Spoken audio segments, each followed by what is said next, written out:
कुछ ऐसे देश हैं जहां कभी मच्छर नहीं पाए जाते थे। आइसलैंड उन्हीं में से एक था। ठंडी हवाएं, ग्लेशियर और सुकून। वहां कभी किसी ने मच्छर की भनभनाहट नहीं सुनी, लेकिन सुनने में आया है अब वहां की ये अनोखी पहचान बदलने वाली है।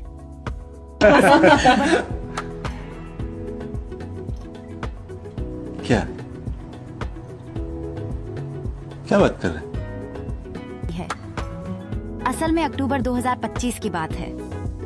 रेक्जाविक के पास एक गार्डन में एक शख्स बियॉर्न हियाल्तासन रिबन ट्रैप लगाकर कीड़े पकड़ रहे थे। सामने आए 3 अनोखे छोटे कीड़े, देखने में तो मच्छर जैसे, और क्या पता ये सच में मच्छर ही निकले।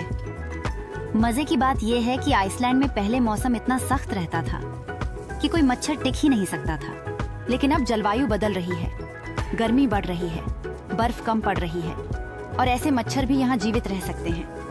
अब सोचिए, क्या इससे आइसलैंड के लोगों की जीवन बदलने वाला है। पहले वहाँ किसी को डेंगू, मलेरिया जैसी बीमारी की चिंता ही नहीं थी, लेकिन अब नए खतरे सिर उठाने लगे हैं। वहाँ के लोग और सरकारी संस्थाएं भी परेशान हैं। क्या ये सिर्फ इत्तेफाक है या वाकई बड़ा बदलाव? जहाँ इस घटना को देखकर लोगों की चिंता बढ़ रही है, वहीं ये पूरी दुनिया के लिए भी एक सबक है। ग्लेशियर पिघल रहे हैं, नए नए जीव दूसरे देश में पहुंच रहे हैं और कहीं भी कुछ भी मुमकिन हो सकता है। मच्छरों की ये 3 छोटी अलग प्रजातियां आइसलैंड के गार्डन में सारे विश्व के लिए एक बढ़ती चेतावनी लेकर आई हैं। अब वक्त आ गया है कि हम जलवायु परिवर्तन को गंभीरता से लें। हर देश, हर समाज अपने स्तर पर छोटे छोटे प्रयास कर सकता है। ऊर्जा बचत, प्रदूषण कम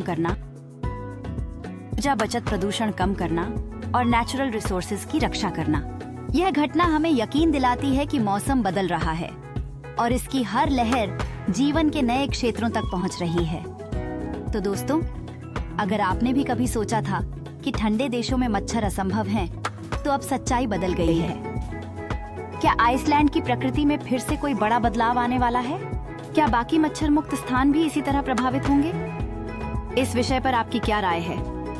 कमेंट में जरूर बताएं।